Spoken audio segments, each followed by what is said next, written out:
Buenas noches con todos los presentes. Señor General de División, Director de Doctrina del Ministerio de Defensa, entre otras autoridades. Agradeciendo su presencia, el Instituto de Educación Superior Tecnológico Público de las Fuerzas Armadas, hoy 26 de noviembre del 2020, realiza la presentación de las publicaciones del Instituto de Educación Superior Tecnológico Público de las Fuerzas Armadas del presente año. Revista Innovación Tecnológica y Educativa 2020, que centra su objetivo en fomentar la investigación científica, tecnológica a través de la divulgación de los resultados de las investigaciones efectuadas por la comunidad académica del Instituto de Educación Superior Tecnológico Público de las Fuerzas Armadas. Revista Institucional 2020, que enfoca su objetivo en promocionar y posicionar al Instituto de Educación Superior Tecnológico Público de las Fuerzas Armadas, dando a conocer el desarrollo de todas las actividades institucionales en beneficio a sus estudiantes. En cumplimiento de las normas emitidas por el Supremo Gobierno en referencia a la contingencia de la pandemia del COVID-19, con la primacía de la seguridad personal, nuestra Casa de Estudios realiza dicho evento en la modalidad virtual. A ello, damos inicio a este evento con la presentación de las revistas a cargo del director general del Instituto de Educación Superior Tecnológico Público de las Fuerzas Armadas. General de Brigada, Ejército del Perú, Gonzalo Cabrejo Ramos. Palabras para la presentación de las dos revistas del Instituto de Educación Superior Tecnológico Público de las Fuerzas Armadas. Revista tecnológica, revista institucional. Recibamos con un fuerte voto de aplausos y demos la bienvenida al director de nuestra Casa de Estudios. Adelante, señor general. Buenas noches. También quería Cintia Navarra, director académico del Instituto de Educación Superior Público de las Armadas, señores integrantes del mundo académico, damas y caballeros. Para mí es un honor dirigir estas pequeñas palabras en un punto de quiebre en este Instituto de las Fuerzas Armadas. Realizamos por primera vez el lanzamiento de estas revistas, en la cual vamos a presentar una serie de artículos con los diferentes técnicos que han realizado esta revista. Yo quisiera, por favor, yo quisiera hacer un recuento, ¿no?, de cómo nacen las publicaciones científicas a través de la historia, a través del mundo. Adelante, por favor.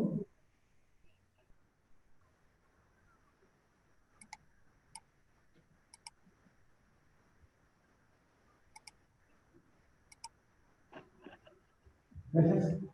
Siguiente, por favor.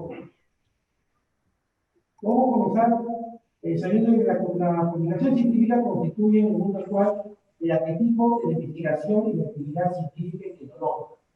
Así nos podemos afirmar que la creación y mantenimiento de las revistas científicas y tecnológicas actúa como un instrumento clave en cualquier organización, y más que todo en organización educativa. Es la relación que cada especialidad mantiene consigo mismo, con las demás disciplinas y la sociedad. Son un elemento constitutivo de la producción y reproducción del saber. La siguiente, por favor. Es así que a partir de 1675 se da el nacimiento de las revistas científicas. Una de las primeras es el Journal de Savants, en una publicación holandesa de Amsterdam. También tenemos el Psychophil Tractation, revistas de que encuadraron al mundo científico, ¿no? En la Edad Media, todos sabemos que tanto el clero como la nobleza tenían el poder del saber, el poder económico. Sin embargo, a partir de estas revistas, integraron a nuestros ingenieros, a nuestros médicos, gente de la clase media que buscaban el nuevo conocimiento mediante la observación.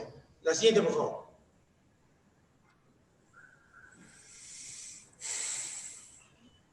La siguiente. Es decir, que en el siglo XVIII, las contribuciones de España a la física con las observaciones astronómicas que fueron realizadas durante la expedición geodésica franco-española al Virreinato del Perú. Él habla de que en el sitio de proyecto Perú, el eje hegemónico en América, y más que todo, llevando todo el conocimiento científico a estas tierras nuevas conquistadas por los españoles. La siguiente. En el siglo XIX tenemos la revista Anales de la Universidad de Chile, la Ilustración de España, artículos de temas como el hierro como material constructivo y la construcción de puentes, faros, ferrocarriles y muelles y cargaderos de mineral, entre otras revistas. Es así que en 1833 la primera revista especializada en innovación tecnológica fue realizada por el Tecnológico de España. Adelante, por favor. En pleno siglo XX, las revistas se regulan por el Sistema Regional de Información en Línea para las revistas científicas de América Latina, el Caribe, España y Portugal, mediante el LATIDEX. En Perú, la coordinación nacional está a cargo del Consejo Nacional de Ciencia, Tecnología e Innovación Tecnológica, el CONCITE, quien registra e indica las revistas científicas peruanas para su incorporación en el sistema de LATIDEX. Damas y caballeros, no me quepa más de que agradecerle por su presencia. Creo que todo comienzo es duro, es parejo. Nosotros somos un instituto muy joven, tenemos cerca de 5 años que estamos en funcionamiento. Sin embargo, queremos dar a las alturas de los grandes institutos que le llevan buen tiempo en este tema educativo. Muchas gracias.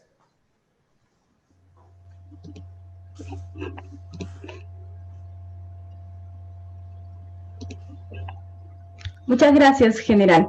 A continuación, se mostrará la revista Innovación Tecnológica y Educativa, versión digital, a cargo del capitán Ejército del Perú, Alexander Elisban Raqui Sánchez, director de investigación. Demos la bienvenida al señor capitán. Adelante, capitán.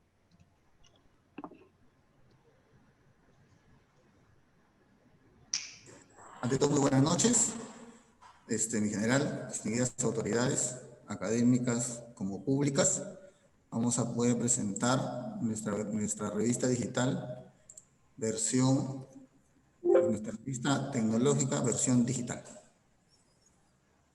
No sé si pueden ver mi pantalla. Perfecto, capitán, adelante. La revista Innovación Tecnológica y Educativa del presente año de nuestro instituto ha tenido a bien lanzar una versión digital para que sea de comodidad y por esta era que es la era de la virtualidad esté contemplado en los estándares que toda institución de avanzada tiene. Entonces, para eso se ha previsto la revista en formato físico y esta que acompaña en formato digital, donde podemos apreciar desde los autores, desde todo el comité de elaboración que ha participado en la revista, hasta cada uno de los artículos. Tenemos un primer artículo científico que se trata sobre robótica blanda, sensores blandos, que es el nuevo boom de la robótica y nueva tendencia y nueva era en tecnología que se usa en los países del primer mundo. Asimismo, programado la carrera de industrias alimentarias se ha hecho presente con un título muy importante e interesante, determinación de la concentración del extracto de Tarwi en la estabilidad fisioquímica de la elaboración del yogur, que es como un nutriente natural para las madres gestantes. Asimismo, nuestra carrera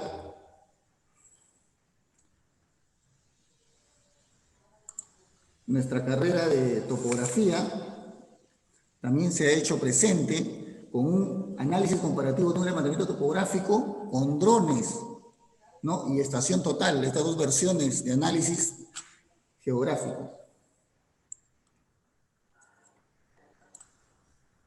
Asimismo, nuestra carrera de computación informática también se ha hecho presente con análisis comparativo del rendimiento de bases de datos no correlacionales para ver la velocidad y la transferencia de las señales entre los datos que se vienen presentando en las diferentes bases de datos. Asimismo, nuestra carrera de administración hotelera ha tenido a bien hablar un tema muy importante que está de coyuntura, que es el tema sobre el COVID y de la preparación de los alimentos y todo lo que es salubridad, inocuidad en la preparación de los mismos. Como ustedes pueden apreciar, el programa tiene diversas bondades como sonidos, imágenes, podemos hacer zoom para que se vean las diferentes partes, los diferentes detalles de la revista, ¿no? Como de repente ampliarlo o disminuirlo, ¿no? De acuerdo a nuestro requerimiento. Eso sería todo. Adelante, Michelle. Muchas gracias, capitán.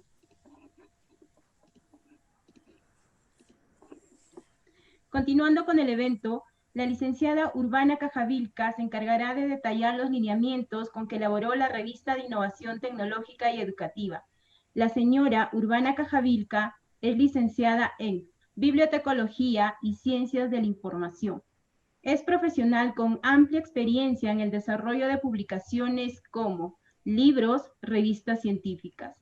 Se ha desempeñado en el Fondo Editorial de la Universidad Nacional Federico Villarreal, repositorio institucional de la Universidad San Martín de Porres, como bibliotecóloga en universidades UTP, Universidad Nacional Mayor de San Marcos, Universidad Agraria, Universidad Pontífica del Perú, Norbert Wiener y el Instituto de Educación Superior Tecnológico Público de las Fuerzas Armadas.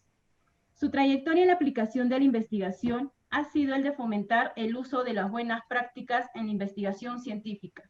Demos la bienvenida a la licenciada responsable de desarrollar los lineamientos de la revista. Adelante, licenciada. Buenas noches con todos los presentes. Por favor, ¿ven mi pantalla? ¿No se proyecta aún, licenciada? Un momento.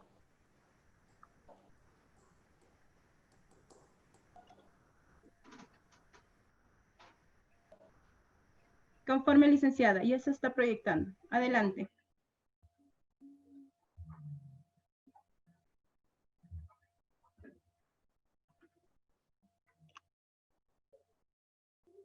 Esperemos unos minutos, por favor.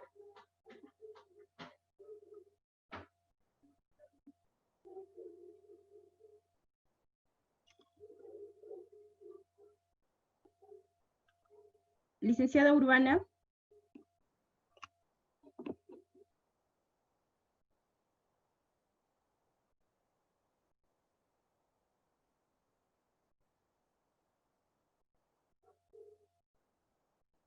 Disculpen, creo que ha tenido unos inconvenientes con la conexión. Vamos a proseguir con el programa. A continuación se desarrollará la exposición de los artículos de la revista de innovación tecnológica y educativa.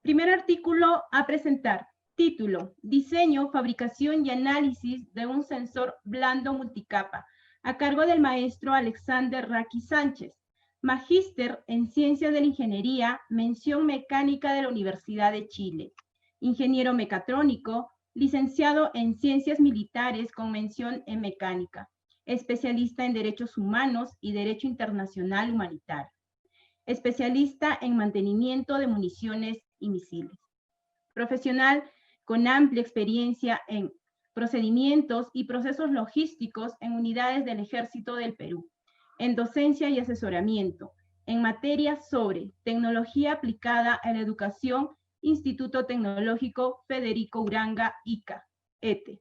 Actualmente, director de investigación y director de formación continua y proyección social del Instituto de Educación Superior Tecnológico Público de las Fuerzas Armadas. Su trayectoria en la aplicación de investigación ha sido a través de proyectos de soft robots, sensores blandos multicapa y robots modulares blandos en la UChile.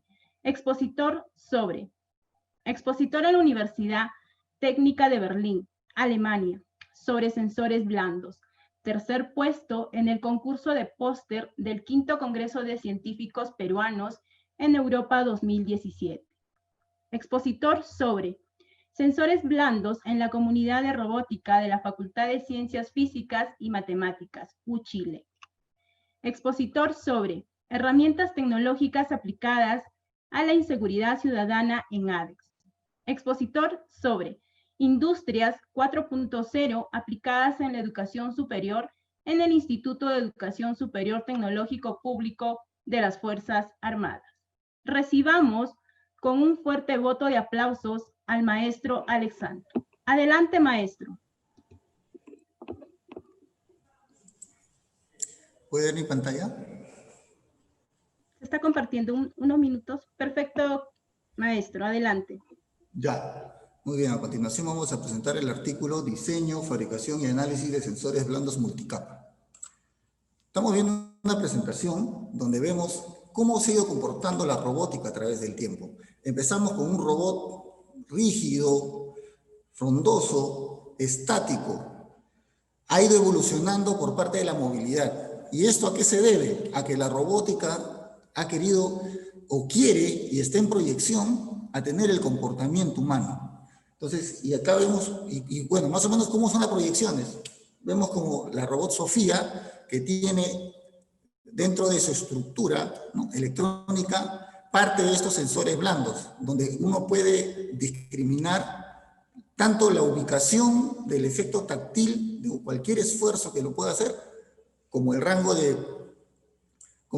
de precisión dentro de un área geoespacial. Este proyecto tiene dos fases bien determinadas, que es la fase del prototipado del montaje experimental, que ha sido la confección de todos los instrumentos y accesorios para el análisis del sensor, incluyendo la fabricación del sensor, y el análisis del sensor, que es la fase de gabinete, donde se han usado diferentes programas como MATLAB, y se han usado códigos como redes neuronales y G-Code para el análisis y el comportamiento del sensor. Listo. El proyecto o el prototipo tiene tres factores importantes. La función del instrumento de medición, que empieza por un controlador, que es una PC, el código G-Code, que es la que controla todo nuestro durómetro para polímeros elastómeros, que está mostrada en esa impresora 3D de bajo rango.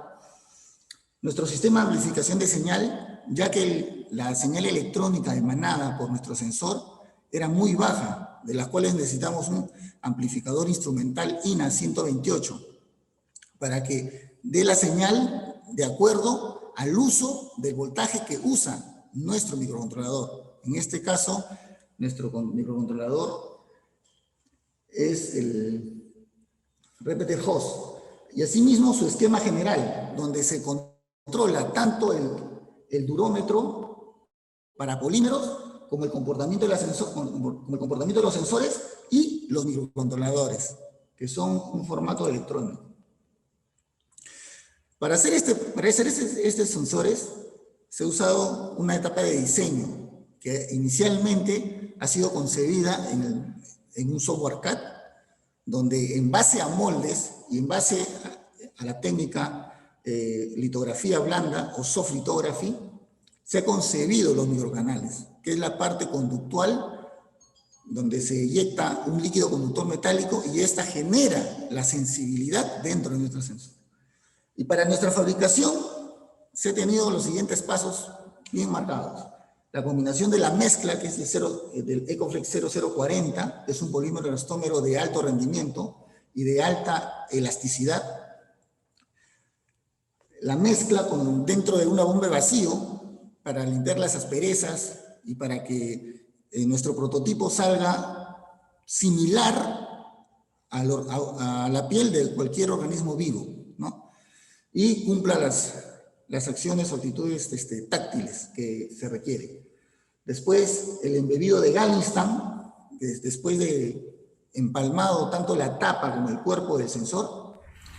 Después, el cableado correspondiente. Y, por último, la comprobación de la continuidad con un multitester, como se puede ver en el diseño. Los resultados, después del análisis del comportamiento del sensor, ha sido formidable, ya que se ha podido mapear de acción que pudo tener nuestro durómetro, nuestro durómetro para polímero elastómero.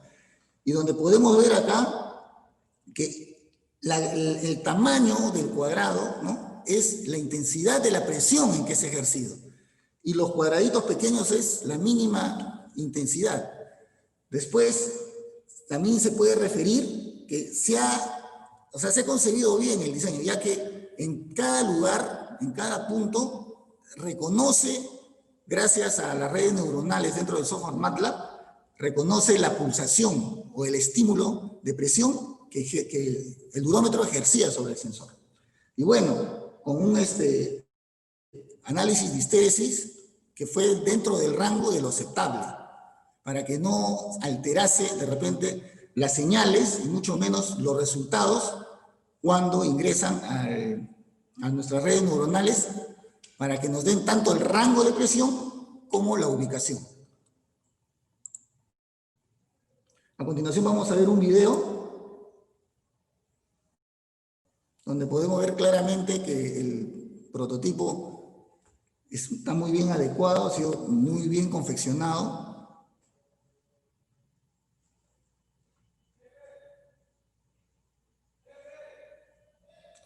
Como ustedes pueden apreciar,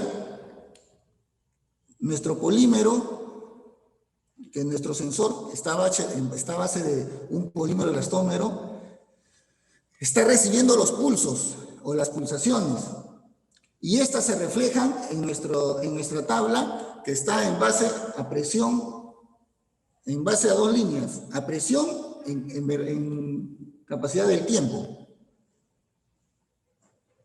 Y ustedes pueden ver, el color es la ubicación, el tamaño de la señal es la intensidad de presión que se le ejerce.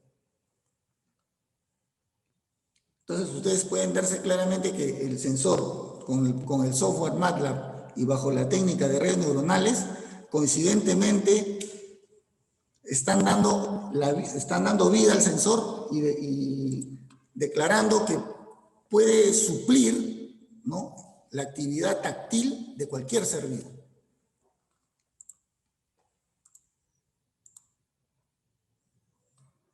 Eso es todo. Muchas gracias.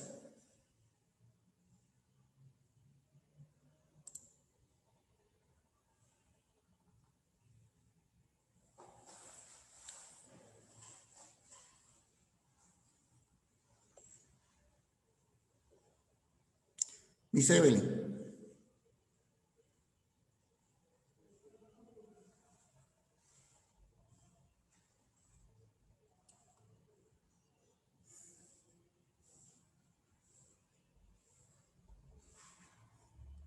Miss Evelyn.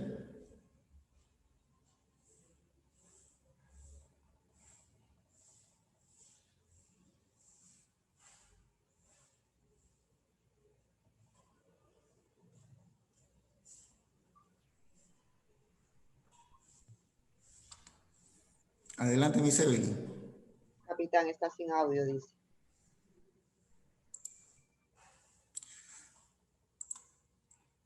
Ya, adelante, Miss Evelyn.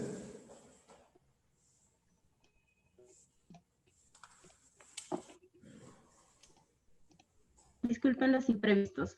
A continuación se presenta el artículo Determinación de la concentración del extracto de Tarwi y su estabilidad físico-química en la elaboración del yogur batido, a cargo de la licenciada Nelva Gil Palomino Ayala, egresada de la maestría en Ingeniería Industrial de la Universidad Nacional Federico Villarreal, con mención en Gestión de la Calidad y Productividad, licenciada en Industrias.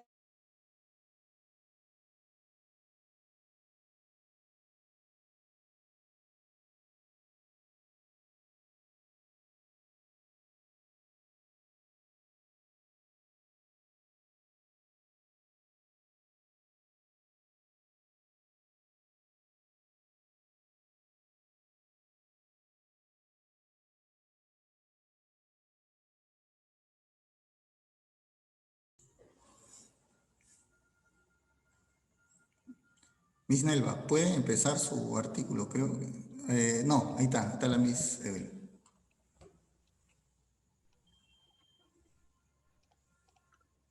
Disculpen por la interrupción.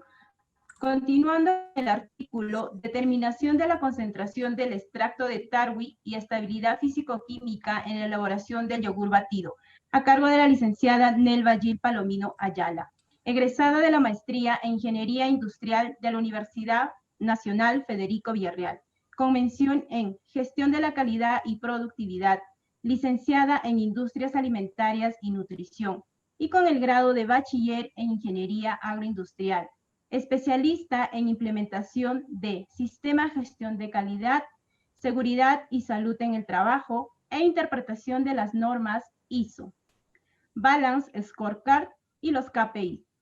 Profesional con amplia experiencia en procesos de auditoría, producción, capacitación, supervisión e implementación de sistemas de gestión de calidad y salud ocupacional en diversos sectores alimentarios. Ha laborado en la empresa internacional PepsiCo Perú, Corporación Oro Verde, Servicios de Alimentos La Merced, entre otras del sector privado. Se ha desempeñado asimismo como docente de la UNAC, Instituto de Educación Superior Tecnológico Público, Villa María, Escuela Nutricional Virtual, y actualmente se encuentra laborando en nuestra casa de estudios.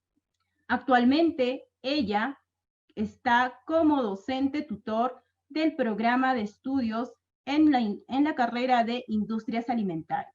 Su trayectoria en la aplicación de investigación ha sido a través de asesoría de proyectos de titulación en formulación y elaboración de productos innovadores para la industria alimentaria.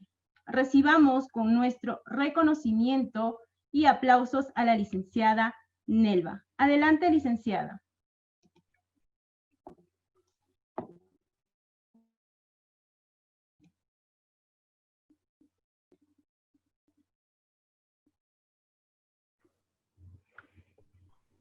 A ver, por favor, si Evelyn me confirma si se ve la... Conforme, licenciada. Se está proyectando. Perfecto. A ver, permíteme un momento. Ya estamos en presentación. Muy bien. Sí, soy la licenciada Nelva Gil Palomino Ayala. Les voy a presentar mi artículo tecnológico denominado Determinación de la concentración de extracto de Tarwi y su estabilidad físico-química en la elaboración de yogur batido, para lo cual lo voy a explicar siguiendo el siguiente esquema: introducción, análisis, materiales, metodología, resultados y conclusiones.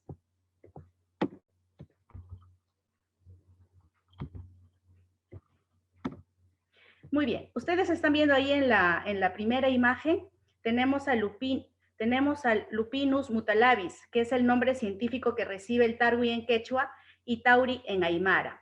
Bueno, este grano andino crece a 2.000 a 4.000 metros en el Perú, en Ecuador y en Bolivia. Este grano andino tiene un alto valor nutricional por su valor proteico, tiene hierro, además también contiene fósforo, tiene calcio 10 veces más que la leche y también tiene los omegas 3 y 6 más que la linaza. Por este aporte nutricional es muy considerado para los procesos alimentarios, dicho sea de paso, de la industria alimentaria. Además, también ya se cuenta con muchas investigaciones que datan, avalan y recomiendan el consumo de este grano andino para los niños en etapa de crecimiento, además también para las mujeres embarazadas y para las mujeres también en la etapa de lactancia. Es por ello que la intención de este trabajo es la obtención de un yogur batido con la sustitución parcial de este extracto de Tarwi, pero que logre una estabilidad físico-química y que lógicamente esté alineado a la normativa técnica, al reglamento, a los decretos supremos de la leche y sus productos lácteos. Muy bien, tenemos aquí el análisis. Para ello, se va a trabajar primero en la obtención del extracto de Tarwi, luego en la sustitución parcial de la leche entera por extracto de Tarwi en diferentes concentraciones. Para ello vamos a utilizar una codificación M1, M2, M3 y M0, siendo M0 nuestra muestra patrón. ¿Qué quiere decir? Una muestra de elaboración de yogur con 100% leche. Luego tenemos el proceso de elaboración, lo tenemos que hacer siguiendo esta normativa técnica peruana. ¿no? Que es Indecopi. Muy bien, hoy se está un poquito adelantando el teclado aquí. ¿Qué equipos, qué materiales necesito para poder desarrollar este trabajo? Pues necesito leche entera, extracto de tarwi, cultivo láctico, stevia, termómetro, lactodensímetro, el pHímetro, equipos también como el equipo de medición del pH que se ha seguido bajo el método potenciométrico. Tenemos el equipo de titulación bajo un método volumétrico donde vamos a usar el hidróxido de sodio a 1 normal y la fenoltaleína al 1%.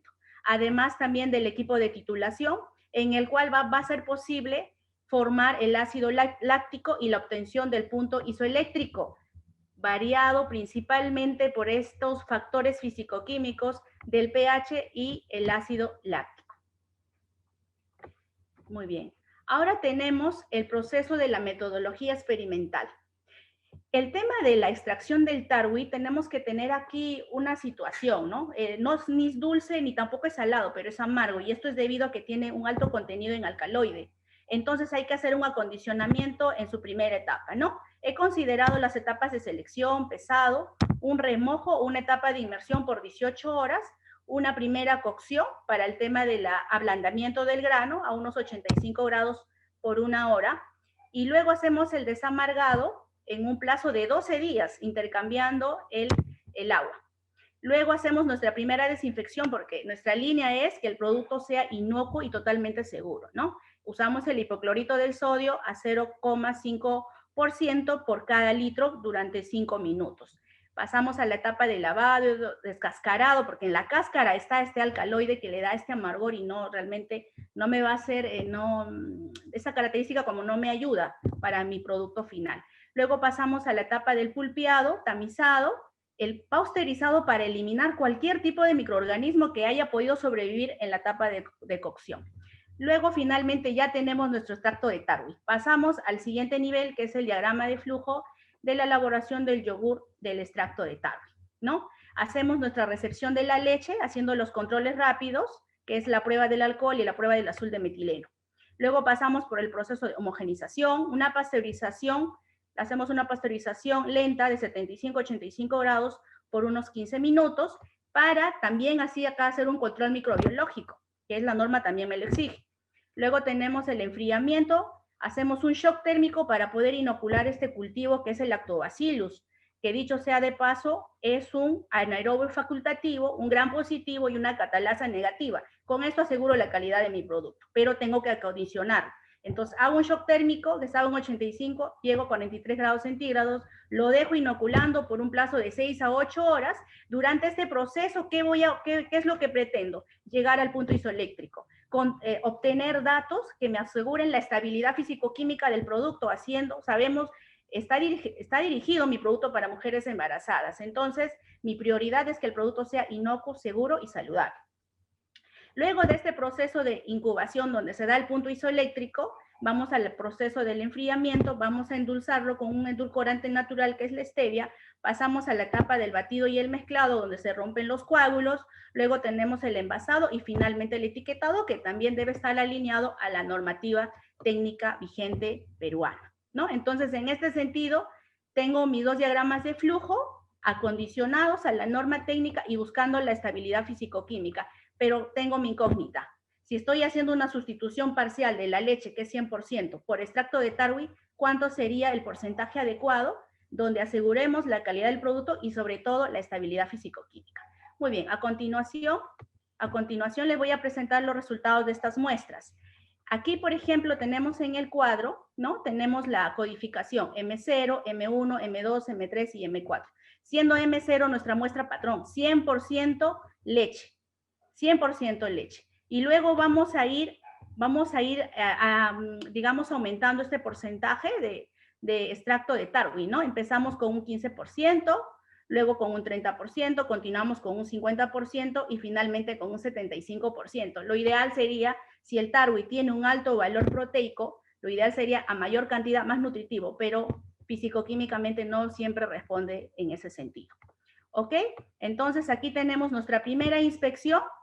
Vemos que en la muestra M3 y M4 tenemos una consistencia, un cuajo sólido, ¿Qué nos dice la definición del yogur? Que estamos frente a una leche con fermentada, y luego también que se ha dado la formación del cuajo por el punto isoeléctrico, ¿no?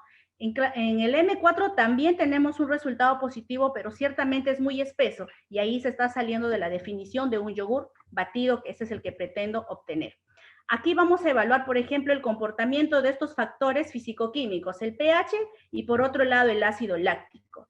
Tenemos ahí las cuatro muestras, M1, M2, M3, M4, con las respectivas concentraciones del extracto de Tarwi, y podemos ir viendo la curva de los puntos, ¿no? Según la norma técnica, para un yogur batido tiene que estar llegando a 4.5, para un yogur aflanado 4.6. En ese sentido, la muestra M3 es el más cercano al parámetro que estoy buscando. Luego, en el comportamiento del ácido láctico, nuevamente tenemos nuestras 4 muestras, M1, M2, M3 y M4. Para el ácido láctico la normativa también es clara, ¿no? Nos dice niveles de 0,6 a 0,15. Todas las muestras responden favorablemente. Sin embargo, nos tenemos que regir a la definición de lo que es un yogur batido. En ese sentido, tenemos que la M3 también está dentro del parámetro de un yogur batido. Si yo me iría por el M4, que tiene un 75%, por el nivel del pH, estoy frente a otro tipo de yogur. En otras palabras, estimados señores, tenemos una estabilidad físico-química a nivel de pH, ácido láctico, que es una acidez valorable en porcentajes, miligramos por 100 mililitros, tenemos a la muestra M3. Además, también en el anterior resultado tiene una consistencia sólida, que es lo que estoy buscando. Tenemos acá finalmente nuestras conclusiones, ¿no? Tenemos el M0, M1, M2, M3, M4, y en el M0 pues tenemos al 100%, en 100% lo que es leche, ¿no? Y teniendo los parámetros de 4,5 y 0,90. Con esto aseguramos la inocuidad del producto, porque una cosa es elaborarlo, pero otra cosa es asegurar la calidad del producto y de quién lo va a consumir, ¿no? Porque hay una carga microbiana en muchas materias primas, aunque ustedes de repente no lo crean.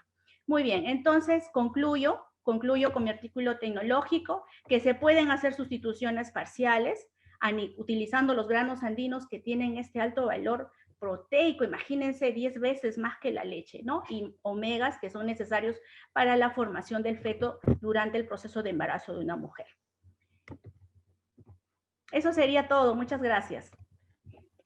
Gracias, licenciada.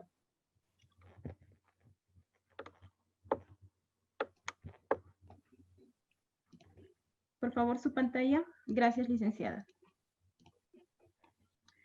Seguidamente, se presenta el artículo Calidad, Tiempo y Precisión en el Mecanizado CNC para la Industria Metalmecánica, a cargo del licenciado Jorge Malma Peña, egresado de la Maestría en Gerencia del Mantenimiento, licenciado en Educación en la especialidad de Mecánica de Producción. Profesional con amplia experiencia en empresas de metalmecánica y en el sector educativo de nivel superior. Ha laborado en empresas como Hidroyul, mantenimiento de centrales hidroeléctricas, Calzado Chosica, fabricación de calzados, diversos talleres de metalmecánica, realizando fabricación de elementos mecánicos con diferentes tipos de máquinas, herramientas. Actualmente es coordinador del programa de estudios de mecánica de producción en el Instituto de Educación Superior Tecnológico Público de las Fuerzas Armadas. Recibamos con nuestro reconocimiento y aplausos al licenciado Jorge. Adelante, licenciado.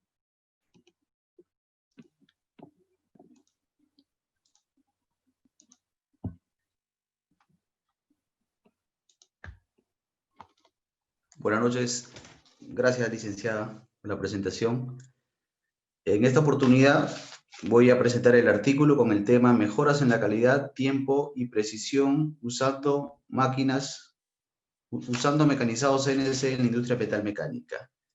El artículo a presentar se va a distribuir en 6 puntos: la introducción, métodos, las máquinas, el cuadro comparativo, los resultados y por último las conclusiones. Actualmente las industrias metalmecánica, para realizar piezas en series, se tiene que tener esencialmente una herramienta denominada la matriz. tenemos diferentes tipos de matrices. Matrices de corte, matrices de doblado, matrices de curvado, matrices de embutido, de estampado, de laminado, inclusive de inyección, y etc. Estas matrices constan partes, cada parte esenciales para la fabricación de una matriz. Las partes constan de espiga, de una base, de punzones, de placa puente, de chapas, postes guías y reglas guías. Para el estudio de este artículo, se ha considerado la fabricación de estos postes guías para las matrices de un diámetro de 2 pulgadas por 8 pulgadas de longitud. Para la fabricación se ha tomado en consideración un proceso de fabricación y 2 procesos de mecanizado. En el proceso de fabricación, a través del proceso de moldeo y fundición, en la industria metalmecánica para la obtención de piezas a través de un molde. ¿Qué es un molde? El molde, para realizar el molde, la fabricación del molde, se necesita la arena sílice con la bentonita. Estos dos se unen para lograr que la arena, el molde, sea compactado y tenga una plasticidad buena. Y también a través de un modelo. El modelo, para realizar la espiga, se ha utilizado el aluminio. También se puede utilizar la madera o la resina. Y esto vertiendo el material en su punto de fusión. ¿Qué es el punto de fusión? El punto de fusión es el cambio de estado sólido a estado líquido a través de una temperatura, con la ayuda de un horno. Estos tres se unen y se extrae la pieza ya fabricada. De ahí pasa un proceso de pulido y un proceso de rectificado para lograr la precisión y la calidad. También se utilizó el proceso de mecanizado, uno de los procesos más comunes a través de las máquinas y herramientas convencionales. Para realizar la espiga, se ha necesitado la ayuda de un operario de producción, las herramientas preafiladas y las máquinas, herramientas convencionales. Para esto, una máquina, un torno. Es esencial que el operario de producción debe de contar con las habilidades manuales, habilidades técnicas para poder elaborar la espiga, previo un desbaste y un acabado. El acabado se realizó a través de lija o a través de lima. También se puede utilizar con rectificadoras. El siguiente proceso de mecanizado para la elaboración de la espiga es el proceso de mecanizado CNC. En el proceso de mecanizado CNC para la fabricación se necesita de un software CAD y CAM. El software CAD ayuda a que el operario de producción pueda diseñar la pieza a fabricar y trasladar al software CAM para que convierta esas medidas del CAD en códigos. Estos códigos son introducidos a la máquina CNC y a través del operario de producción realiza el decalaje y la fabricación en serie de todas las piezas o las espigas que se requieren fabricar. Para el cuadro comparativo, ¿no? Se ha dividido en el proceso de fabricación y en los 2 procesos de mecanizado, a través de 3 factores: el tiempo, la calidad y la precisión. En las máquinas y herramientas convencionales, el trabajo de mecanizado se realiza de manera manual. Todas las operaciones, esto generando mayor tiempo en la fabricación. En el moldeo y fundición, esto pasa por un proceso de modelado, moldeo y posteriormente a fundición. En las máquinas y herramientas CNC, las operaciones al mecanizarse automáticamente generan menores tiempos por pieza fabricada. En el factor calidad, en las máquinas y herramientas convencionales, estos se requieren de herramientas de corte bien afilados para que estos puedan cumplir una buena calidad o unos buenos acabados superficiales de acuerdo a los planos establecidos. En el moldeo y fundición, en el factor calidad, se realiza con el uso de las rectificadoras y necesariamente tiene que ser con las rectificadoras, pulidoras o máquinas y herramientas convencionales o CNC.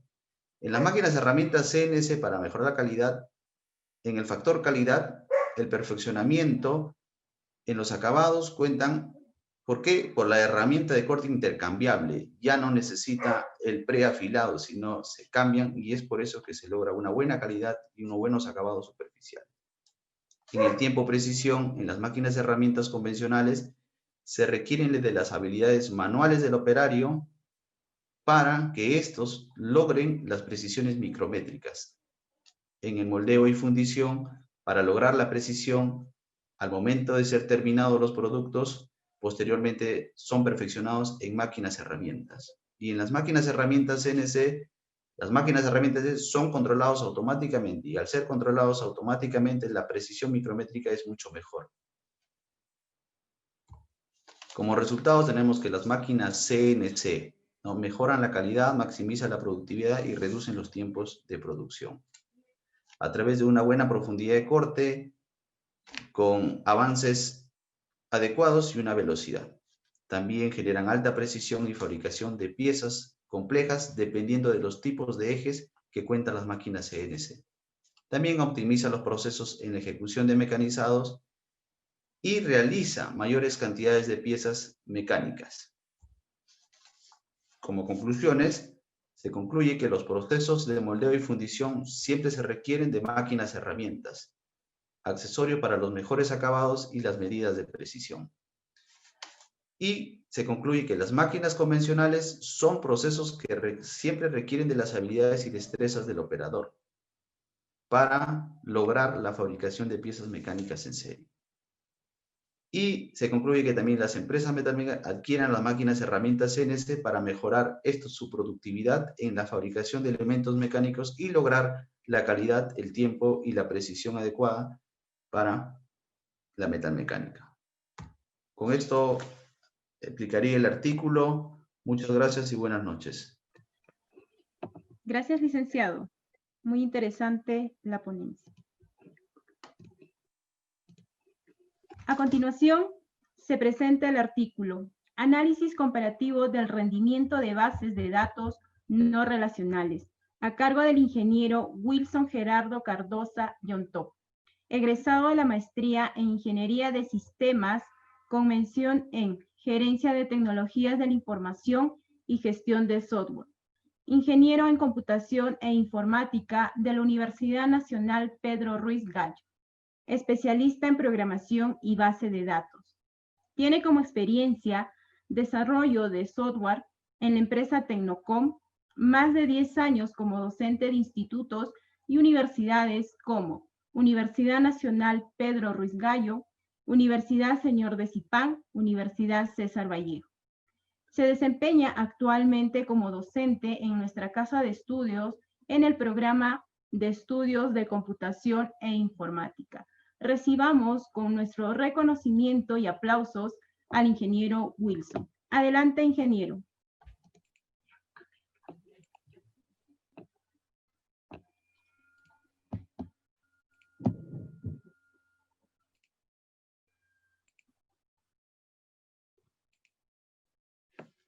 Buenas noches. ¿Se ve mi pantalla, por favor? Adelante, ingeniero. Se está proyectando conforme. Buenas noches a todos. Quien les habla es el ingeniero Wilson Cardosa. Voy a tener a bien exponer o explicar el artículo Análisis comparativo del rendimiento de base de datos no relacionales. El análisis comparativo de base de datos no relacionales que hemos realizado, se emplearon 3 bases de datos no relacionales, como son las bases de datos MongoDB, Apache Cassandra y Neo4j, en las cuales se realizaron diferentes inserciones, diferentes selecciones para la extracción de datos o información de las bases de datos, donde tuvimos a bien manejar lo que son los tiempos de respuesta contra la base de datos. Las mismas respuestas fueron colocadas en tablas y gráficos estadísticos. Aquí podemos apreciar en el gráfico una serie de las bases de datos, las más utilizadas, porque existen centenares de este tipo de bases de datos no relacionales que ya tienen unos años en el mercado, pero que hay unas que están teniendo más auge. Las bases de datos no relacionales esta es una corriente que constituye un nuevo enfoque alternativo a las bases de datos actuales, como son las bases de datos relacionales. ¿no? Se diferencian porque las bases de datos relacionales, las que utilizamos comúnmente, son aquellas que tienen, se manejan con tablas, manejan columnas, filas y manejan relaciones entre tablas. En cambio, las bases de datos no relacionales, por el contrario, tienen otro tipo de estructura. Por ejemplo, las bases de datos relacionales manejan registros cuando almacenamos información. Las bases de datos no relacionales no trabajan con registros, trabajan con documentos. Las bases de datos relacionales trabajan con tablas. Las bases de datos no relacionales no manejan tablas. Se graban en estructuras que se llaman colecciones. Y en fin, dependiendo del tipo de base de datos. Este tipo de bases de datos no relacionales no existen, están clasificadas. No es como las bases de datos comunes, las relacionales, que solamente son de un solo tipo. Las bases de datos no relacionales manejan varios tipos, como por ejemplo, son orientadas a columnas, orientadas a documentos, orientadas a grafos y orientadas a clave y valor. Entonces, las diferentes bases de datos están clasificadas acá, en este tipo, en este nuevo enfoque. ¿Cuáles son las características fundamentales de estas bases de datos, no? Que tienen alta escalabilidad, tienen alta disponibilidad, tienen capacidad para manejar lo que es el Big Data, grandes cantidades de información, presentan alta performance y además presentan facilidad cuando se requiere hacer la replicación de las grandes bases de datos.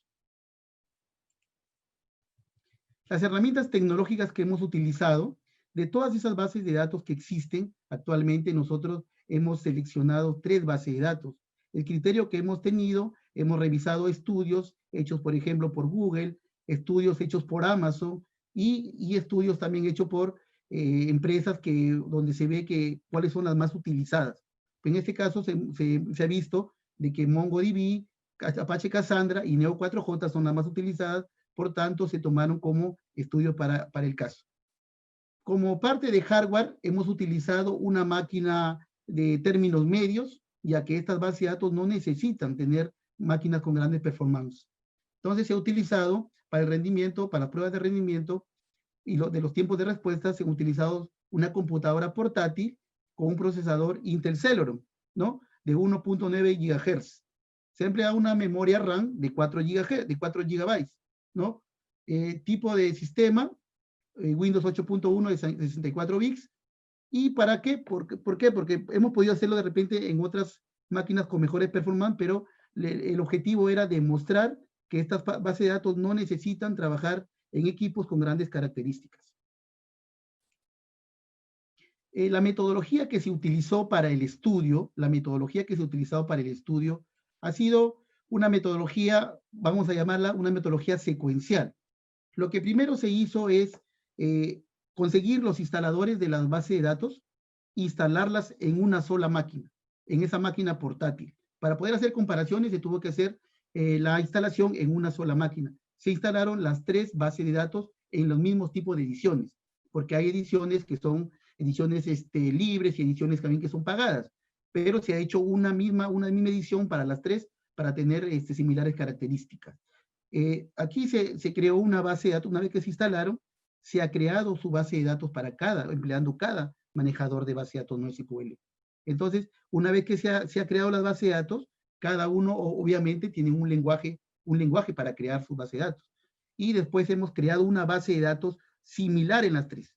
En los 3 manejadores se creó la misma base de datos, se han hecho las pruebas seleccionando la misma cantidad de registros para las 3, se han hecho las pruebas insertando información también las mismas cantidades para las 3. Aquí se han hecho inserciones, modificaciones, eliminaciones. Nosotros hemos presentado acá, estamos presentando lo que es la parte de selección y el mostrado de base de datos. Se han hecho también inserciones también por partes, ¿no? De 5 registros, 10 registros, 100 registros, 500 registros, y así escalonadamente para poder ir viendo las variaciones que tiene. Entonces acá podemos ver, por ejemplo, acá podemos observar, en la parte izquierda es un entorno de MongoDB, donde nos muestra los resultados de una consulta, ¿no? Es un lenguaje que es muy parecido al JavaScript porque trabaja con lenguajes JSON, con objetos JSON, perdón. Acá tenemos el resultado de una consulta empleando la base de datos Apache Cassandra. Esta base de datos tiene, por ejemplo, es muy particular porque es muy parecido a lo que es la base de datos relacionales. Muy parecidos, pero no igual. Lo que pasa es que acá maneja con un lenguaje que se llama el lenguaje CQL, que es el Cassandra Query Language, lenguaje de consulta Cassandra. Así como en informática, en la base de datos relacionales manejamos el lenguaje SQL, que es el lenguaje de consulta estructurado. En la parte inferior tenemos el resultado de la ejecución de una consulta cuando trabajamos con la base de datos Neo4j. Esta es una base de datos gráfica que cuando se van insertando campos, se van formando como una telaraña, pero de manera gráfica.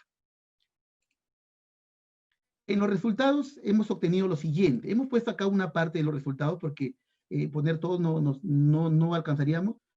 Acá, por ejemplo, hemos hecho el ejemplo de una consulta cuando queremos recuperar toda la información de la tabla, de la base de datos, perdón, de la base de datos almacenada. Aquí, por ejemplo, podemos notar que MongoDB, la base de datos MongoDB, que es la que tiene color verde, obtiene el menor tiempo de respuesta. Acá tiene 2 milisegundos en cuando la consulta, cuando se recuperan todos los registros, ¿no? Luego tenemos la otra consulta cuando no extraemos todos los registros, sino obtenemos una parte de la información de esos registros. Por ejemplo, aquí también tenemos, cuando hay una condición, MongoDB obtiene 1 milisegundo, a diferencia de Apache Cassandra, que tiene 163, Neo4j, 34 milisegundos. Entonces, podemos ver el gráfico que siempre obtiene los menores tiempos de respuesta. En la parte de acá, en el último cuadro que ven hasta el lado derecho, también tenemos cuando se hace consultas a la base de datos, pero empleando inserciones, ¿no? Aquí también obtenemos que MongoDB también tiene menores tiempos de respuesta en comparación con Apache Cassandra y Neo4j. Si podemos observar, Apache Cassandra en los 3 resultados que estoy mostrando, se demora un poco más. Será porque de repente es una base de datos que tiene mucho parecido, no igual, mucho parecido a la base de datos SQL. Puede ser por ese motivo que se tienen esos tiempos de respuesta. En cuanto a las conclusiones, voy a recordarlas. Solamente acá tengo que decirles de que cada manejador de base de datos tiene su propio lenguaje para poder tanto crear las bases de datos, insertar, modificar, eliminar datos. Cada base de datos. A diferencia de lo que son las bases de datos relacionales que tienen un lenguaje común que es el SQL, como les dije, es el lenguaje de consulta estructurado. Al evaluar el rendimiento de las bases de datos, podemos observar en el cuadro de la derecha, podemos observar que la base de datos MongoDB es muy utilizada, por algo es la más utilizada actualmente en el mercado. En Perú ya están utilizando varias entidades del Estado. Podemos darnos cuenta que es la base de datos que obtiene menores tiempos de respuesta, ¿no? Es una base de datos de tipo no relacional que permite obtener menores tiempos de respuesta en comparación con las bases de datos Apache Cassandra y Neo4j. Por tanto, este estudio se considera a la más óptima a la base de datos MongoDB. Las bases de datos no SQL, aparte de todas las características que tienen como alta disponibilidad, escalabilidad, manejo de Big Data, etc., son unas bases de datos que nos presentan mayor flexibilidad para el almacenamiento de la información, así como también la extracción de la misma. Muchas gracias. Espero haber contribuido con este artículo a la institución, el Instituto de las Fuerzas Armadas. Muchas gracias. Gracias, ingeniero Wilson. Excelente ponencia.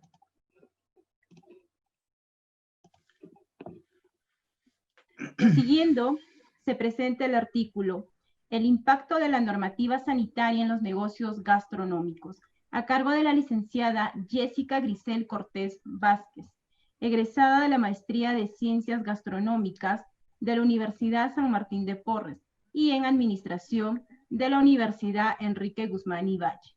Licenciada en Turismo y Hotelería, con una especialización en cocina, profesional con amplia experiencia y conocimiento en restauración y servicio gastronómico, ingeniería y diseño de carta. Cuenta con una empresa de eventos y catering, Fox Events. Ha laborado, entre otras empresas, como la Universidad Enrique Guzmán y Valle, Inca Garcilaso de la Vega, Alas Peruanas, César Vallejo, docente de organización y técnicas del área de cocina, organización del área de alimentos y bebidas, atención al cliente. En su trayectoria, ha brindado capacitación y asesoría gastronómica a nivel nacional de diferentes restaurantes para el programa de Caltur Senfotur. Recibamos con nuestro reconocimiento y aplausos a la licenciada. Adelante, licenciada. Buenas noches. Licenciada, ¿me confirma que se ve mi Se está pantalla? proyectando. Conforme, licenciada, adelante. Muchas gracias. Buenas noches con todos. Gracias por estar presente en esta presentación. Mi artículo trata justamente de este impacto de la normativa sanitaria en todos los negocios gastronómicos en sí. Como sabemos, a partir del 16 de marzo de este año, nuestro país entró en este tema de la pandemia y económicamente hablando, nosotros también nos vimos afectados porque se tuvo que cerrar todo y se tuvo que diseñar todo tipo de protocolos de seguridad alimentaria para poder dar la seguridad a nuestros comensales, la seguridad de que todo lo que se elabora dentro de las cocinas y lo que se da el servicio es totalmente inocuo. De alguna manera, estos protocolos se han analizado y se han determinado qué tan importantes son dentro de lo que es la atención en el comedor y también la elaboración de los platos y además lo que es el factor del delivery. Hoy en día, muchos de los comensales tienen miedo de salir a la calle y optan por el servicio de delivery que de alguna manera tiene que llegar totalmente sellado, como vemos en la imagen, y que me garantiza además que la persona que ha elaborado mi alimento no tiene todo este proceso importante en sí. Se le coloca la temperatura de la persona que me ha elaborado el alimento, quién me lo ha elaborado, quién es el que me lo está trayendo, para que toda la cadena sanitaria específicamente esté sellada herméticamente. Vemos también en la imagen principal a un asesor gastronómico que atiende directamente a los comensales, guiándolo, y trata en la medida de lo posible de tener todo este indumentaria, ¿no? El tapabocas, el facial y la distancia social que se pide en sí.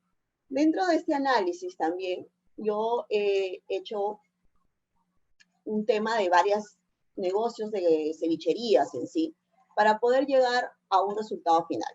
En la metodología que apliqué fue la entrevista, hice una recolección de datos y todo mi artículo es por el medio transversal, porque hemos ido analizando cada uno de los fechas y los puntos, las leyes que se han ido aportando para poder darle el movimiento económico a los negocios gastronómicos en sí. En este análisis nosotros hicimos obviamente varias preguntas, pero tenemos 3 preguntas importantes que fueron las que de alguna manera quisimos resaltar en sí. Trabajamos con la escala de Likert, donde 1 es totalmente en desacuerdo y 5 es totalmente de acuerdo. Las 3 preguntas resaltantes eran si estaban de acuerdo los establecimientos con la norma sanitaria que ha sido brindada por el Estado. ¿Creen ellos que el Estado de alguna manera los está apoyando en esta reactivación económica? Y si consideran que las empresas gastronómicas llegan a cumplir con todos los requisitos en sí. Dentro de estas 5 cevicherías de diferentes distritos, vemos que la cevichería Mi Barrunto, que es una cevichería muy grande, ubicada en pleno corazón de La Victoria, es la que relativamente cumple con todos los requisitos, ha capacitado su personal, tiene toda la indumentaria también para su personal y para poder atender tanto en el local como en el delivery en sí. Dentro de lo que son los resultados, hemos encontrado 2 resultados importantes dentro de toda esta investigación en sí. La primera es que lastimosamente muchos de los negocios, al ver cerradas las puertas y la posibilidad de atender a un público en fechas cercanas, han tenido que virar en la oferta gastronómica, virar en algún otro tipo de negocio en sí para mantener este contacto con sus clientes en sí. Tenemos el ejemplo del restaurante Rústica, esta cadena tan importante que tenemos, que muchos de sus locales se han transformado en el Market Rústica, para tratar de darle movimiento, y obviamente porque muchos de los locales son locales propios, tienen un contrato de por medio y tienen que dar el movimiento económico que se necesita en sí. Otro resultado importante que hemos visto dentro de este tema de la pandemia es que también muchos negocios gastronómicos han tenido que adaptarse, reinventarse en muchos de los casos a esta nueva realidad como la conocemos hoy en día.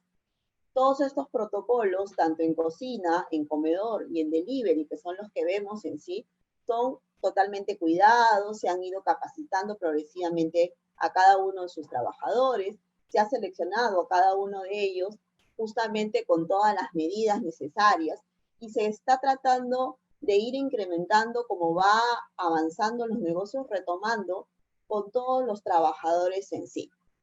Tengo aquí un cuadrito, también un poco de lo que se ha ido cambiando y lo que se espera específicamente en cambios post-pandemia, las medidas de bioseguridad y las perspectivas que tienen hacia el próximo año.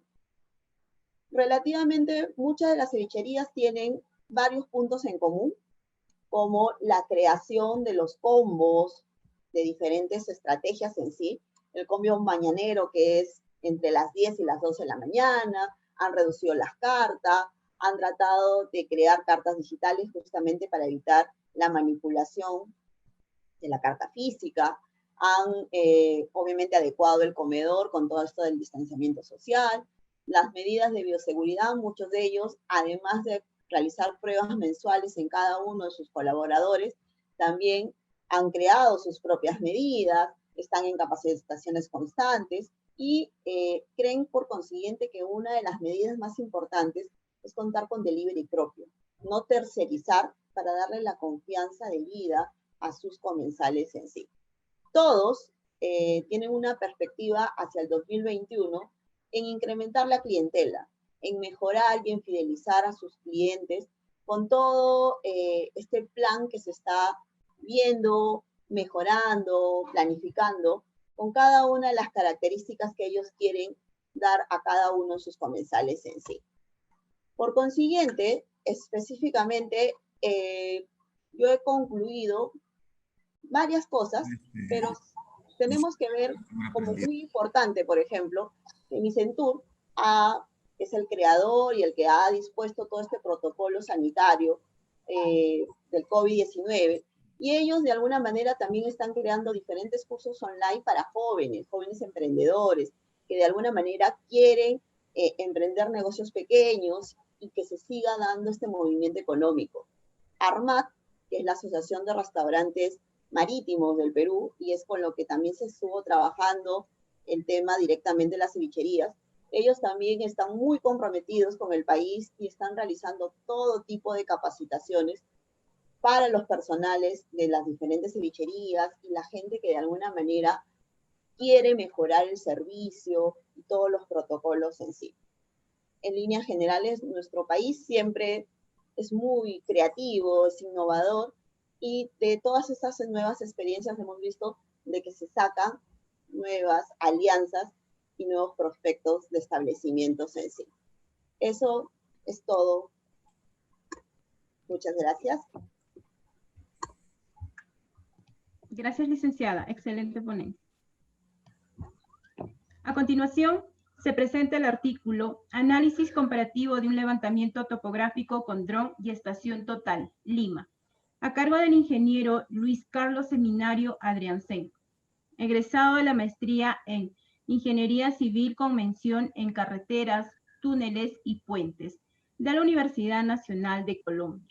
Ingeniero geólogo, estudios de especialización de carreteras en Universidad Ricardo Palma.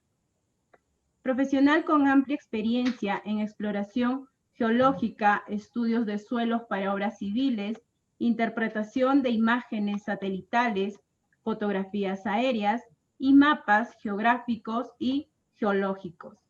Ha laborado en GMI, Graña Montero, GMD, Andina, Instituto Geofísico del Perú, Instituto Geológico Minero y Metalúrgico y docente en la Universidad Privada Antenor Borrego.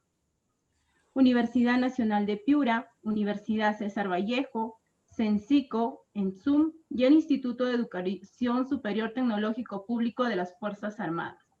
Su trayectoria en la aplicación de investigación ha sido a través de asesorías de tesis de pregrado, publicaciones como Estudio de la depredación del río Madre de Dios en Injemen y descripción del mapa litológico del Perú en el Instituto Geofísico del Perú, Ministerio del Ambiente.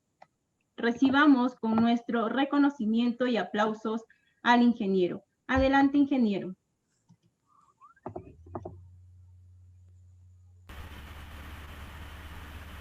Listo, muchas gracias, licenciada, por la presentación.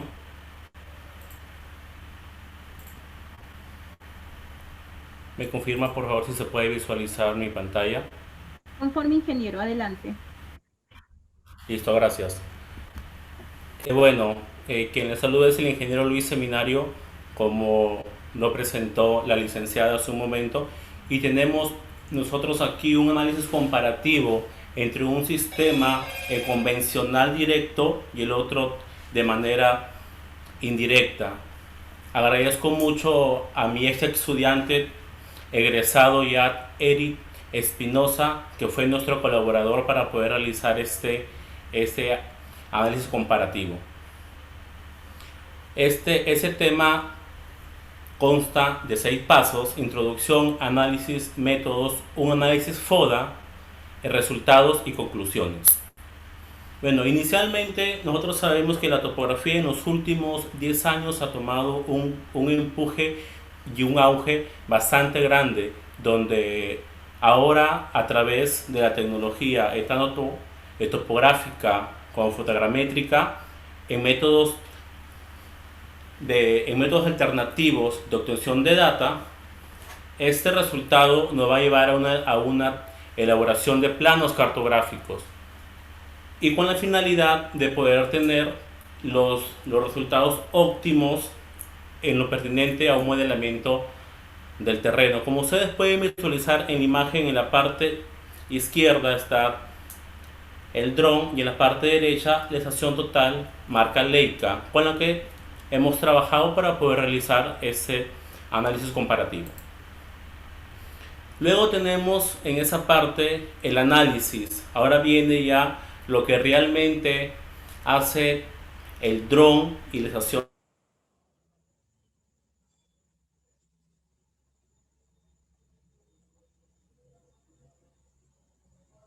Así, tener una nube de puntos y al momento que hagamos el modelamiento, tener los mejores resultados. Con la estación total, de la misma manera, observamos, reconocemos y más que todo debemos de tener en cuenta nuestros puntos de control geodésico, que en los últimos 5 años han formado y se han incluido bastante en los proyectos de ingeniería en nuestro país. Existe el tipo 0, el A, el B, el C, y existe una red de apoyo para los futuros proyectos de ingeniería. Como ustedes pueden visualizar en ese cuadro, tenemos características de ambos equipos.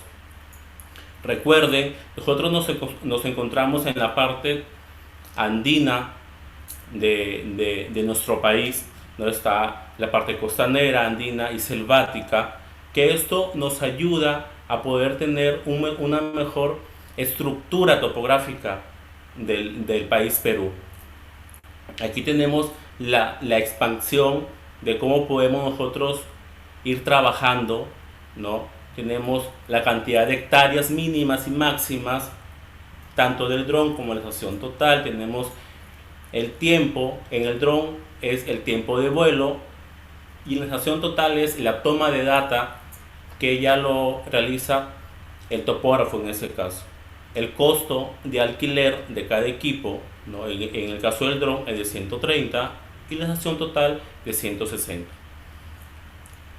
Para poder realizar cualquier tipo de proyecto topográfico, debemos de tener como mínimo 2 puntos de control geodésico, que, como lo dije inicialmente, es brindado por el Instituto Geográfico Nacional. Bueno, ambos equipos contienen errores de levantamiento, pero el error mayor lo tiene el dron. En este caso, a mayor altura el error va a ser mucho mayor. En cambio, con la sensación total, yo ya teniendo ya mis puntos de control, ya comienzo a poder tener una data de mayor precisión. Ahora, aquí tenemos los métodos, ¿no? Al momento que hemos realizado ambos levantamientos, el fin ha sido poder obtener un mismo resultado. Es de hecho, uno está trabajando indirectamente y el otro trabaja directamente. Como le decía, teniendo en cuenta la expansión, el tiempo, el error, el costo y la cantidad de puntos de red geodésica que amerita los proyectos. Luego ya viene el análisis FODA.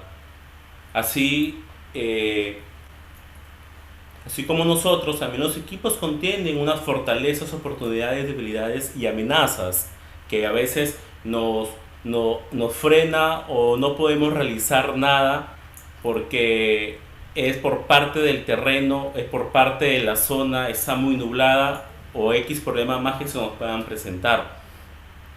En ese cuadro estoy resumiendo lo más importante de cada instrumento, ¿no? Con sus fortalezas. Con el dron es de hecho, yo tengo un modelamiento hasta en 4 dimensiones para mis tareas.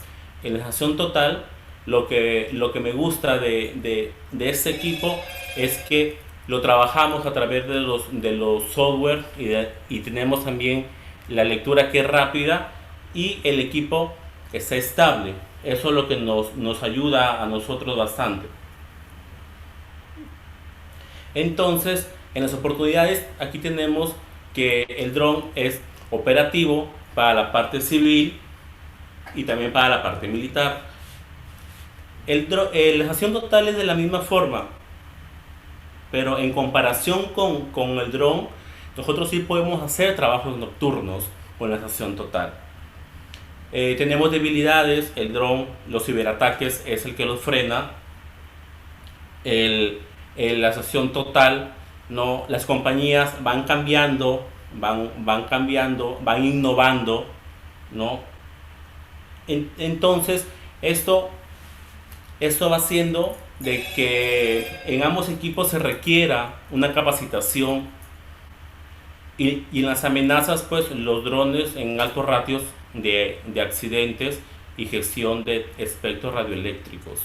Ya me ha pasado una vez y bueno, luego en la gestión total tenemos la excesiva seguridad, altos riesgos y constante innovación. En los resultados, lo que siempre he resaltado y les digo a mis estudiantes, ¿no? Y a mis compañeros y a mis colegas, que antes de todo proyecto deberíamos nosotros de tener una etapa de reconocimiento de la zona. Con esa etapa de reconocimiento de la zona nos ayuda a poder llegar y poder ya orientarnos qué es lo que se va a realizar en campo. Luego viene la etapa de campo, que es la recolección de data, que nos ayuda mucho. Ya vamos viendo los errores que se encuentran en la zona. Y también tenemos pues la última etapa, que es la etapa del diseño de planos. Aquí ya comenzamos a diseñar. Es bueno, si yo tengo a través de los drones, yo voy a obtener una ortofoto y un ortomosaico. En cambio, con la gestión total yo voy a obtener, ¿no?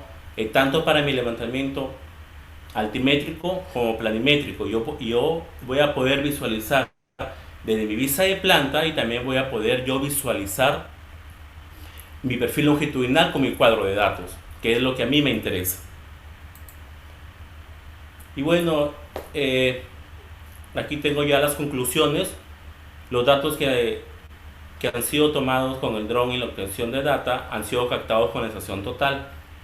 Igualito, la misma data que yo he obtenido con el dron, también la he obtenido con la estación total porque deseaba saber cuáles eran los errores. Y siempre esos dos equipos, están georreferenciados en 2 puntos de control geodésico como mínimo. Y bueno, desde mi punto de vista, con la pequeña experiencia que tengo, en estos últimos 5 años yo me he dedicado a la topografía, me quedo con la estación total porque es muy versátil. La precisión adecuada para monumentar los puntos de apoyo y puntos de control geodésicos que pueden ser utilizados en cualquier proyecto y su forma correcta de la ubicación de los mismos. Nos permite adquirir un piloto digital del área, ¿no? Y así yo voy obteniendo toda mi data para poder tener unos buenos resultados y unos óptimos planos, que es lo que siempre buscamos nosotros. Bueno, aquí les quería mostrar justamente aproximadamente hace 2 semanas subimos en la escuela militar realizando un levantamiento topográfico que nos solicitó justamente la ENCH. Nos envió nuestro general Eduardo Gonzalo. Estamos todavía en el proceso de data. Las 3 imágenes de la izquierda es lo que yo realicé con el dron para poder guiarme y saber qué es lo que debo de obtener y debo de realizar finalmente. Porque en sí lo que yo deseo saber de ahí es cómo está mi levantamiento topográfico con la estación total. Es de hecho, en esta zona hemos tenido 4 puntos de control geodésico que nos han ayudado a poder tener un mejor resultado. La imagen de la izquierda, ¿no?, es inicialmente las fotografías que se han unido. La imagen de la derecha ya está un plano ya casi terminado y tenemos el ortomosaico. Y finalmente, en la parte derecha tenemos, ¿no?, los puntos que hemos tomado nosotros de coordenada con la estación total. Estoy, como les vuelvo a repetir, estoy ya en la recta final de esa entrega de los planos a la Escuela Militar de Chorrillos. Eso sería todo. Muy buenas noches y muchas gracias por seguir contribuyendo con el GEDFA. Gracias, ingeniero.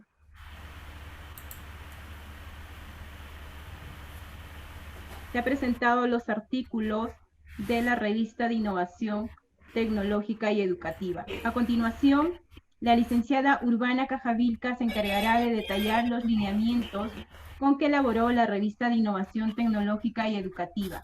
Demos la bienvenida a la licenciada responsable de desarrollar los lineamientos de la revista. Adelante, licenciada Urbana.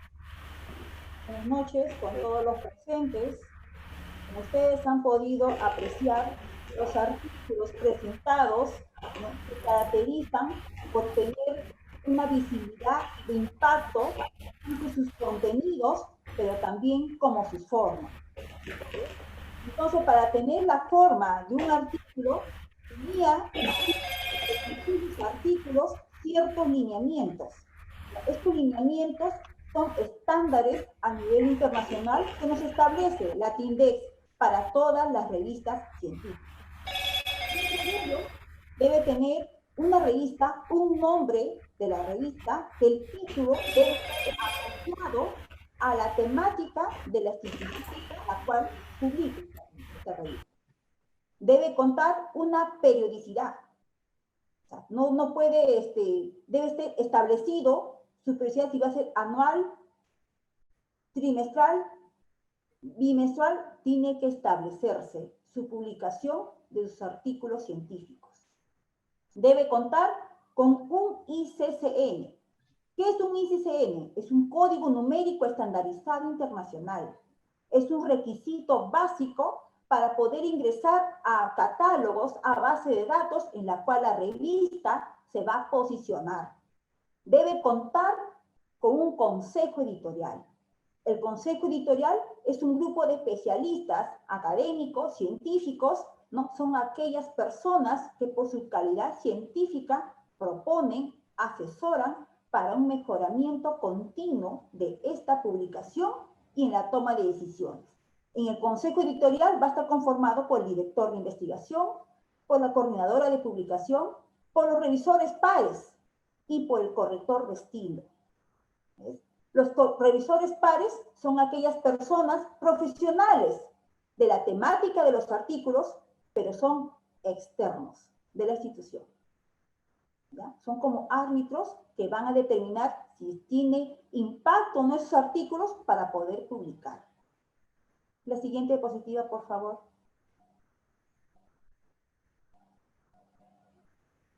Los aspectos formales de identificación de un artículo, estamos ya en la forma del artículo, debe tener un título el artículo y este debe ser en idioma español y en el idioma inglés.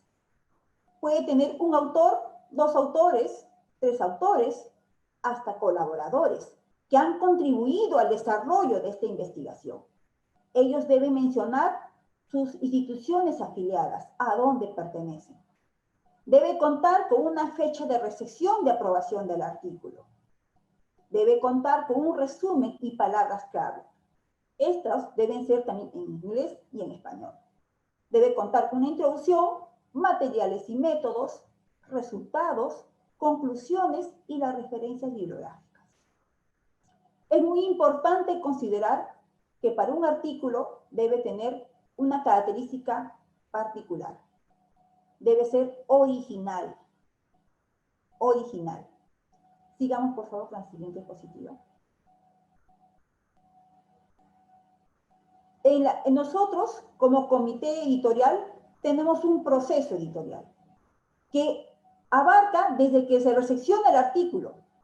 El artículo pasa por una evaluación preliminar, que evaluamos si el artículo es original, si el artículo es de impacto, si es un artículo que tiene qué tipo de metodología, ¿no? Varios factores para poder decidir si puede pasar como para publicarse o no. Cuando cumple los aspectos formales, pasa por los revisores pares. Como vuelvo a recalcar, los revisores pares son investigadores de otras instituciones que tienen experiencia en publicaciones, porque hacen artículos y conocen de la temática. Si estamos hablando de un artículo de topografía, un topógrafo de otra universidad va a poder revisar ese artículo y va a poder identificar si el artículo es de impacto. Pero este revisor par tiene que ser un especialista en topografía con experiencia en publicaciones.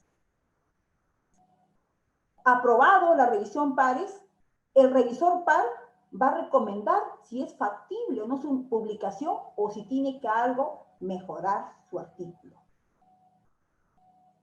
Luego viene de aprobado ya corregido el artículo, pasa por un corrector de estilo. ¿Quién es el corrector de estilo? Es aquella persona que va a mejorar la redacción, va a mejorar la ortografía de ese artículo a publicar.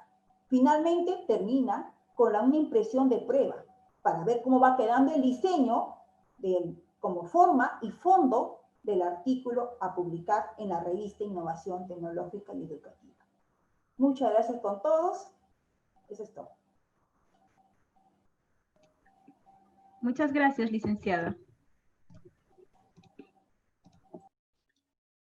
Seguidamente, presentación de la revista institucional 2020 a cargo del maestro Jorge Salcedo Mancilla, jefe del Departamento de Formación Continua y Cooperación Técnica. Es ingeniero industrial de profesión por la Universidad de Lima, directivo con más de 20 años de experiencia en la industria, consultor y capacitador de empresas en temas de gobierno organizacional, planeamiento estratégico, sistemas integrados de calidad, sistemas ágiles de gestión, gestión educativa y en la reingeniería de las principales empresas de clase mundial en el país, como Bacus, Pluspetrol, TGP, AGA, Consorcio Eléctrico Privado, Neptunia, Aeropuertos del Perú, Nissan Maquinarias. Fue capacitado a su vez en Alemania, Canadá, Chile y Venezuela en añadidura. Realizó estudios de especialidad tanto en ESAN como en la Universidad Católica, Administración y Operaciones respectivamente, y las maestrías en la Dirección de Negocios en el PAC del UDEP y también en Gestión Educativa en UDEP. Finalmente, realizó el doctorado en Administración en la Universidad Nacional Mayor de San Marcos. Es docente de posgrado en escuelas de dirección e ingeniería de universidades como UNI, Pontífica Universidad Católica del Perú, UTP. Su trayectoria en el campo de la investigación es haber desarrollado artículos científicos y educativos, haber publicado revistas tecnológicas completas y haber organizado congresos tecnológicos internacionales. Recibamos con nuestro reconocimiento y aplausos al maestro. Adelante, maestro.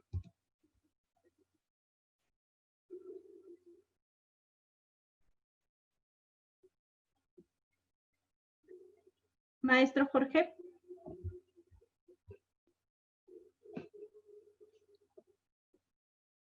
Maestro Jorge, por favor, su audio. Sí, está abierto. ¿Me escuchan? Perfecto, maestro Jorge. Adelante con su exposición. Ya, muchas gracias. Buenas noches nuevamente, damas y caballeros. La revista institucional es un compendio de los logros que las oficinas, diferentes oficinas del instituto han tenido durante el año, ¿no? Comenzamos con la Oficina de Relaciones Interinstitucionales, ¿no?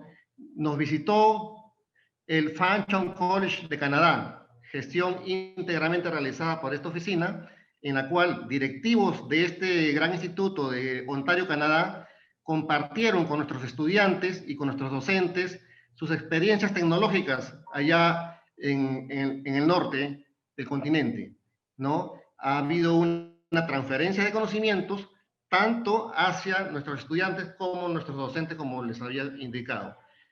La misma oficina gestionó durante este estado de emergencia frente al COVID-19 la participación de nuestros estudiantes, los cuales son licenciados del Servicio Militar Voluntario, ¿no? Nuestros estudiantes salieron a las calles a poder ayudarnos a mitigar esta pandemia.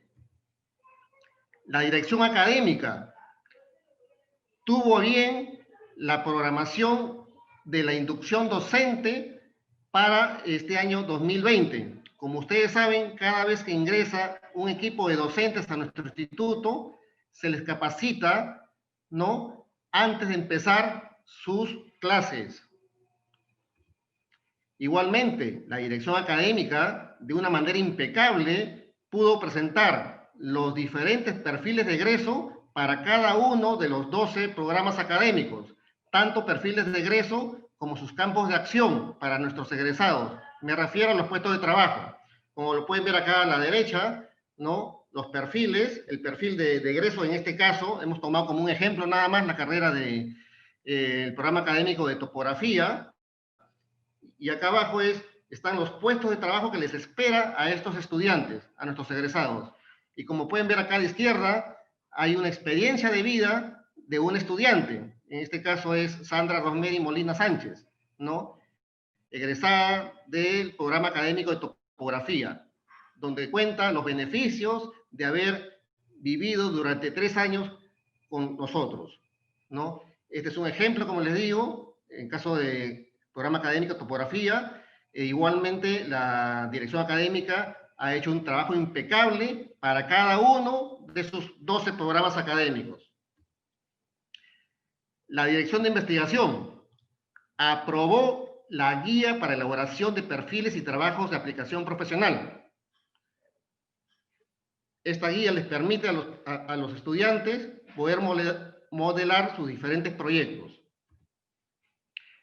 De igual manera, se modelaron 18 nuevas líneas de investigación para sus proyectos de aplicación profesional, no basado necesariamente en las carreras como era antes, sino basado en la problemática de la región, ¿no?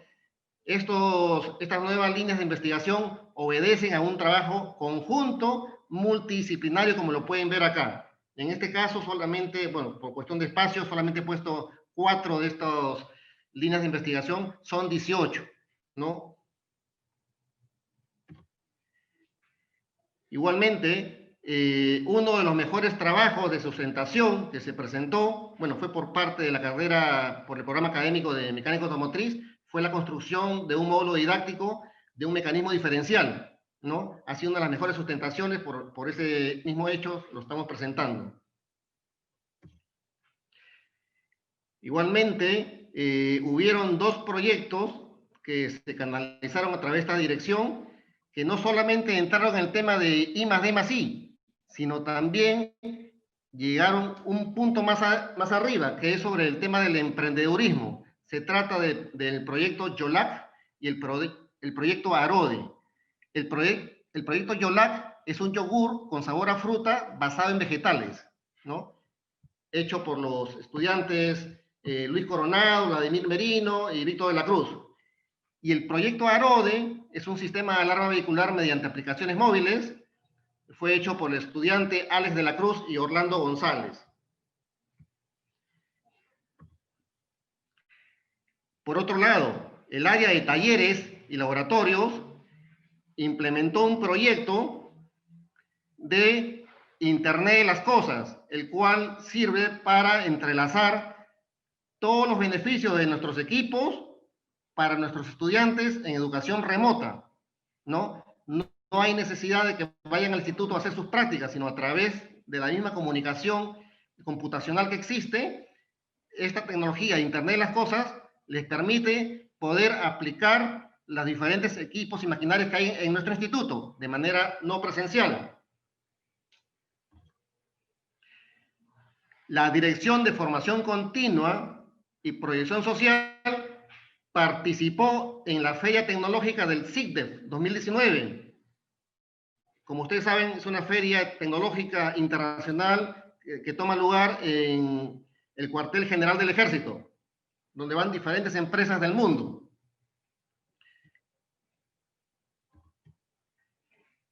La misma dirección gestionó, organizó, planificó y ejecutó el tercer Congreso Internacional denominado Tecnologías Disruptivas para la Industria y sus perspectivas hacia la competitividad y empleabilidad.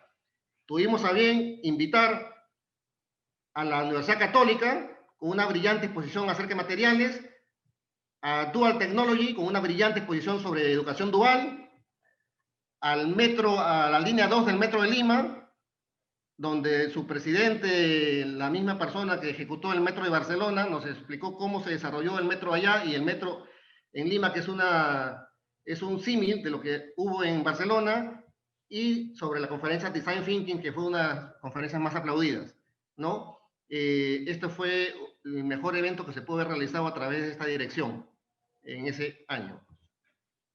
Luego se gestionó una pasantía internacional a Canadá para 4 estudiantes, Ever Montenegro, Edgar de la Cruz, José Flores y Albert Sente, donde se puede demostrar el dicho, pues, de que el beneficio es para los mejores, y los mejores fueron a Canadá y pudieron no solamente regresar con un mejor assessment en temas de inglés, sino con una excelente transferencia de conocimiento por lo que pudieron haber aprendido allá en Canadá. Fue una experiencia muy bonita por parte de los estudiantes que nos han contado.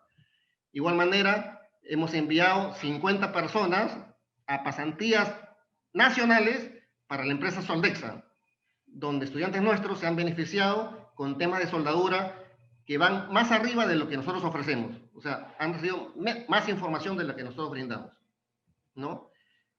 Igual, la misma dirección gestionó una visita por parte del Centro de Investigación de la Universidad Nacional de Ingeniería para poder gestionar proyectos de colaboración conjunta, ¿no? Basado en temas de los autos híbridos, ¿no? Lamentablemente fue paralizado por el tema del COVID, pero estamos igual contactados con ellos siempre para poder continuar con estos proyectos. Luego se culminó el programa de capacitación pedagógica interna llamada Transformación Digital Aplicada a la Educación con mención en perspectiva para la educación remota, en el cual vimos no solamente los entornos LMS, ¿no? sino también las plataformas de videoconferencia, ¿no? Es por esa razón que ahora los profesores no tienen ningún problema en conectarse con sus alumnos, en realizar sus clases, puesto que ya fueron capacitados en tecnologías que antes no manejaban. Y finalmente, calidad educativa nos demuestra que estamos involucrados con nuestros procesos de tanto de licenciamiento como de acreditación. Acá está un diploma otorgado por el CINEACE, que estamos cumpliendo con estas capacitaciones, que no es otra cosa que un trampolín para nuestra próxima acreditación de los 12 programas académicos. Mi nombre es Jorge Salcedo y trabajo para el Instituto de las Fuerzas Armadas. Gracias. Gracias, maestro Jorge Salcedo. Palabras de cierre y agradecimiento a cargo del capitán Ejército del Perú, Alexander Elisbar Raqui Sánchez, director de investigación. Demos la bienvenida al señor capitán. Adelante, capitán. Mi general, con su permiso, antes de que usted dé las palabras de cierre, permítame agradecer al director del Instituto de Chacya, de Huaraz, que ha tenido la complacencia el día de hoy de acompañarnos, al director del Instituto José Carlos Mariátegui de Moquegua, el doctor Maclide Maquera, que nos acompaña el día de hoy con algunos de sus docentes, el director de la revista institucional del ICTE, que ha tenido la complacencia de visitarnos el día de hoy, y a un docente de la Universidad Ricardo Palma, que tenemos dentro de nuestros invitados. Adelante, mi general, para que dé las palabras de cierre del evento. Damas y caballeros, bueno, esta palabra de cierre creo que no, para mí no es un cierre, sino es un punto de partida en la cual el Instituto de Educación Superior del Público de las Fuerzas Armadas le pone en vitrina y para todo el público en general este pequeño conocimiento que hemos acá realizado con otros docentes, ¿no? Conocimiento que va a ser un punto de partida para que podamos interrelacionarnos, interactuar no solamente en el Perú profundo, en el Perú de cada costa, sierra, selva, sino con otros países, ¿no? Quiero agradecerles a cada uno de ustedes. Me permito también saludar a mi amigo de promoción, Martín Castellón, que está en Argentina. Martín, fuerte abrazo a la distancia, hermano. Y desearles a cada uno muchas bendiciones y mucha presencia. Muy amable, muchas gracias. La presentación de las dos revistas del Instituto de Educación Superior Tecnológico Público de las Fuerzas Armadas, Revista Tecnológica, Revista Institucional, ha culminado. Gracias por su asistencia. Buenas noches a todos.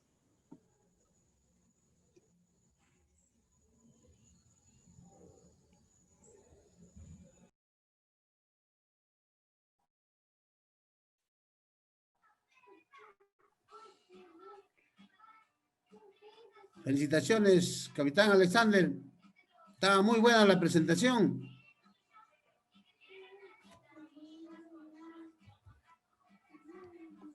Su audio, capitán. Gracias, profesor Maclide, por su asistencia acá a nuestra casa de estudios.